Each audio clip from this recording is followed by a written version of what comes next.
So we saw that the limit of compact operators is compact, and therefore since every operator with finite rank is compact, the limit of operators of finite rank is compact. Now the question we wanted to ask is that is any compact operator the limit of operators of finite rank. This is not generally true. So, but here is a situation where it is true. So, proposition, let V be Banach and W a Hilbert space. So, the range space is a Hilbert space. Okay. Let T belong to K of VW, that is, it's a compact operator. Then T is the limit of operators of finite rank.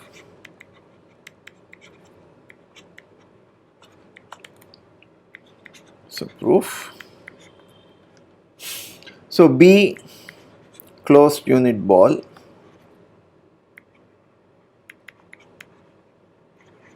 in B and K equals T of B closure. So this is compact. So let epsilon be greater than 0 and let Fi in W, I in I, finite indexing set such that K is contained in union I in I, BW, this is the ball in W, center Fi and radius say epsilon. Okay. Let G be the span of F1, Fi, I in I. So these are finitely in number. We don't know about its linear independence, but definitely this implies that dimension G is finite. Okay.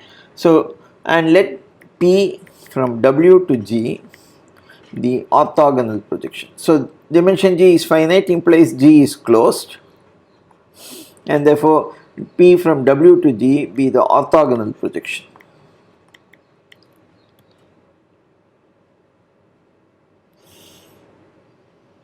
Then P composed with T is of finite rank.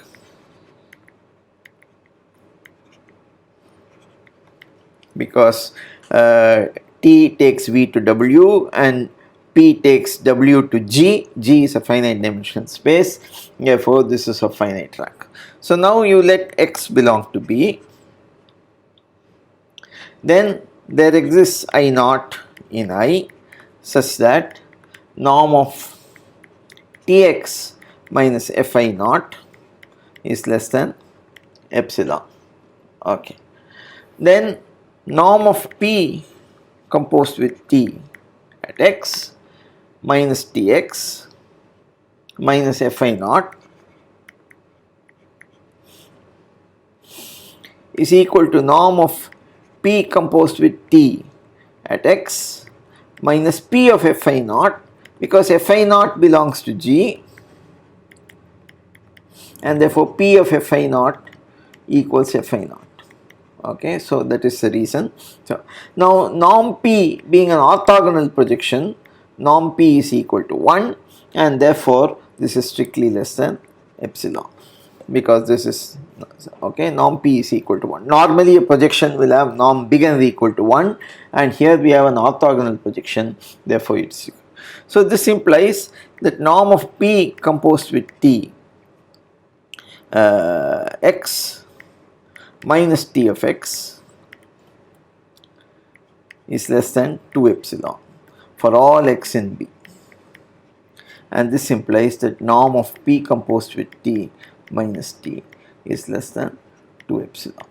Okay, so this completes the proof. So we can approximate every the compact operator for given any epsilon by an operator of finite rank, and therefore you have that it is the limit of operators of finite rank. So let us, here's an example.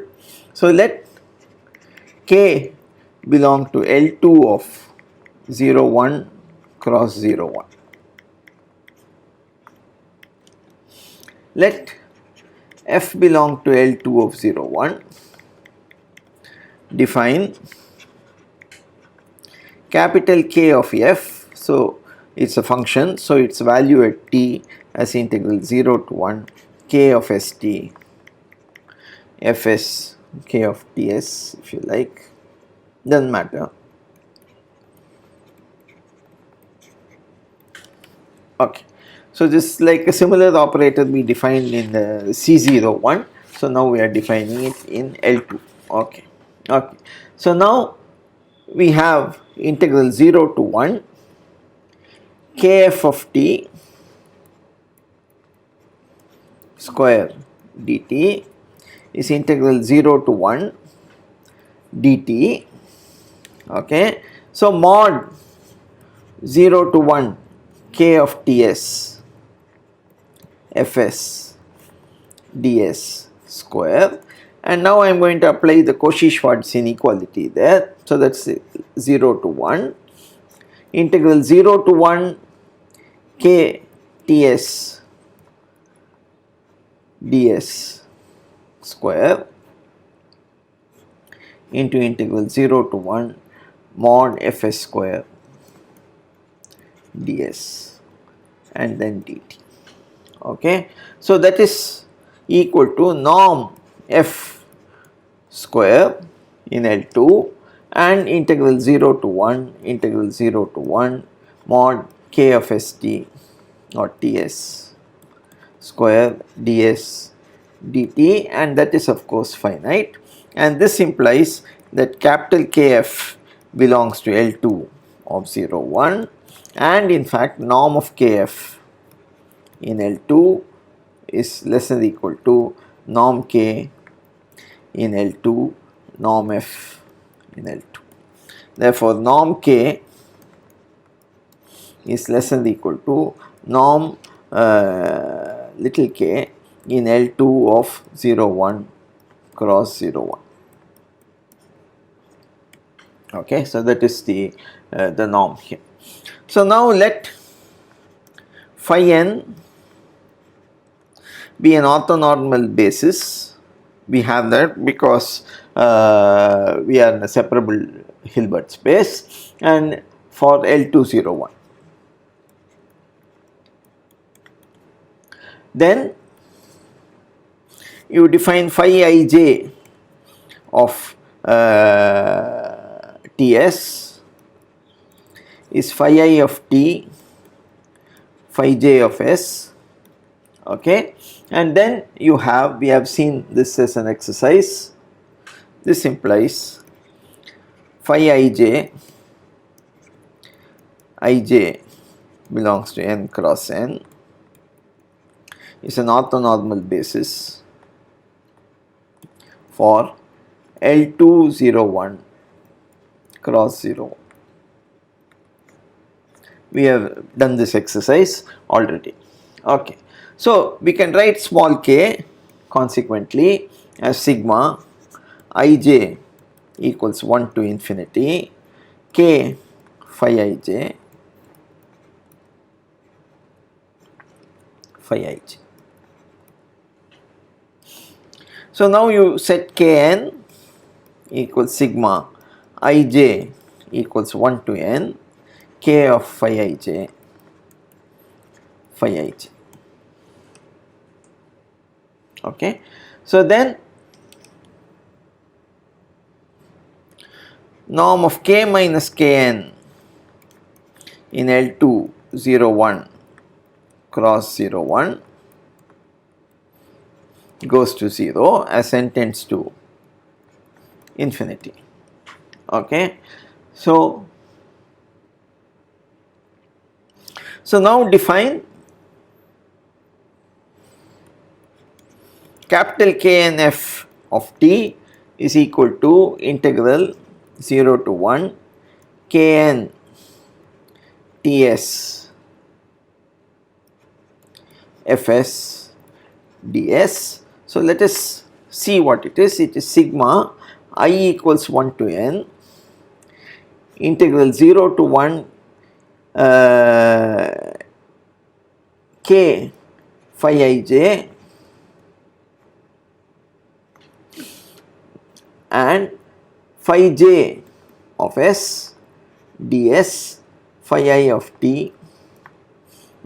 So you have again, sorry,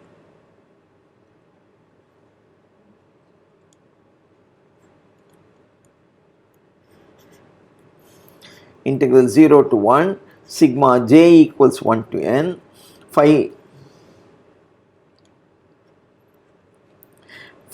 j of s phi I of t. Okay, so we have this, and then Kn takes L201 to L201 as we have already seen, and norm of k minus Kn is less than or equal to norm of k minus Kn in L201 cross 01, and that goes to 0, and further Kn belongs to the span of phi 1 to phi n, and therefore Kn of f implies Kn finite rank. So K is the limit of operators of finite rank, and this implies that capital K is compact. So capital K is called a Hilbert-Schmidt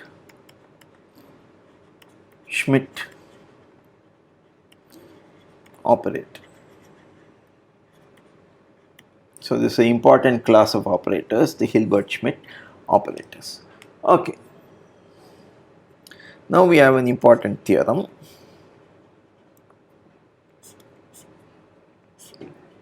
Okay, VW Banach, T belongs to L of VW.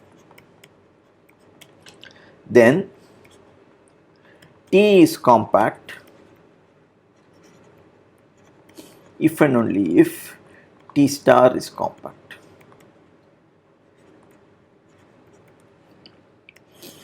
So let us start with T compact.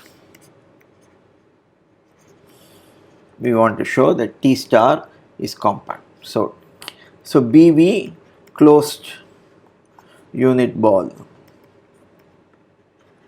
in V, and then T of BV closure, which is equal to K, is compact. Okay, and then if W belongs to K, it is limit of elements of the form T times BV, and therefore norm W will always be less than or equal to norm T. So let Vn sequence in BW star, that is the unit closed unit ball in W star. Okay, now define phi n of W equals Vn of W. So Vn is in W star, so you can even write this as Vn W. This is W star W. This is for all W in K.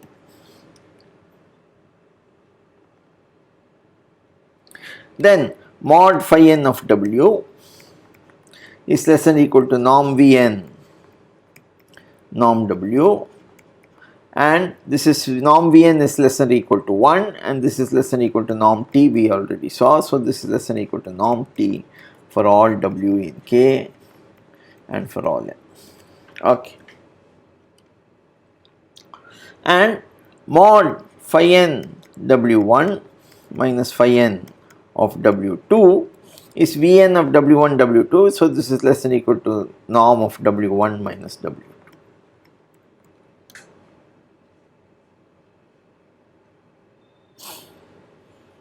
Okay, so this implies, so K is compact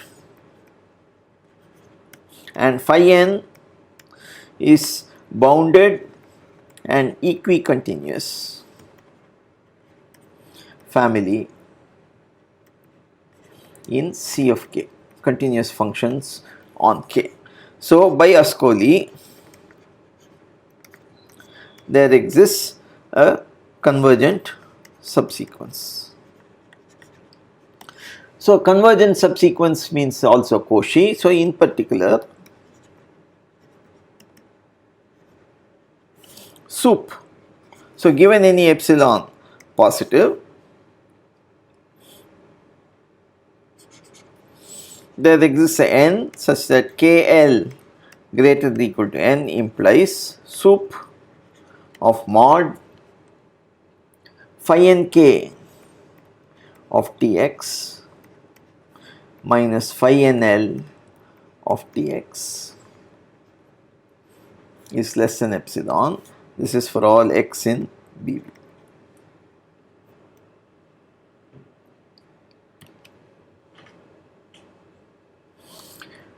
But what is that? That is sup x in BV mod V and K Tx minus V and L Tx less than epsilon. That is sup x in BV mod T star V and K x minus T star V and L x is less than epsilon. So this implies that norm of T star V and K minus T star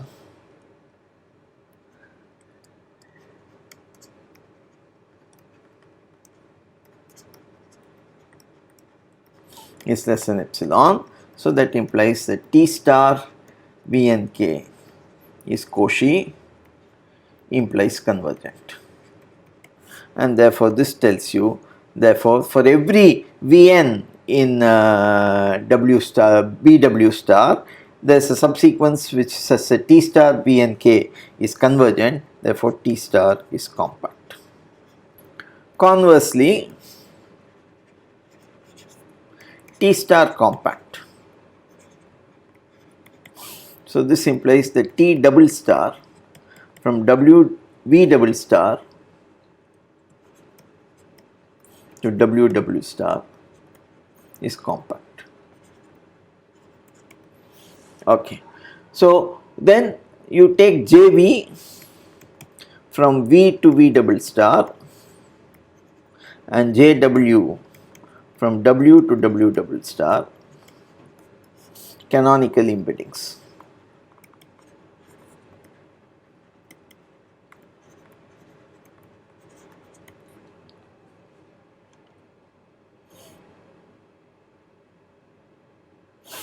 So T double star of JV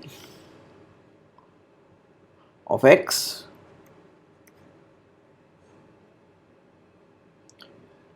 so let X belong to BV and V belong to W star.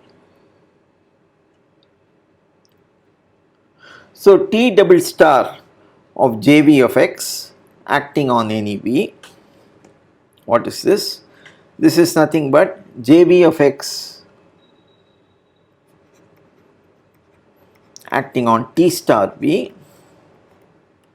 which is T star V acting on X.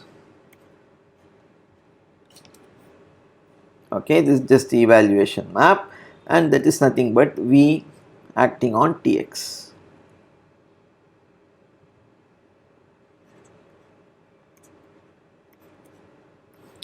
And that's equal to JW of Tx acting on V. Okay, so T double star JV of x equal to JW of Tx for every x in BV, and therefore we have T double star of JV of BV equal to JW of T of BV.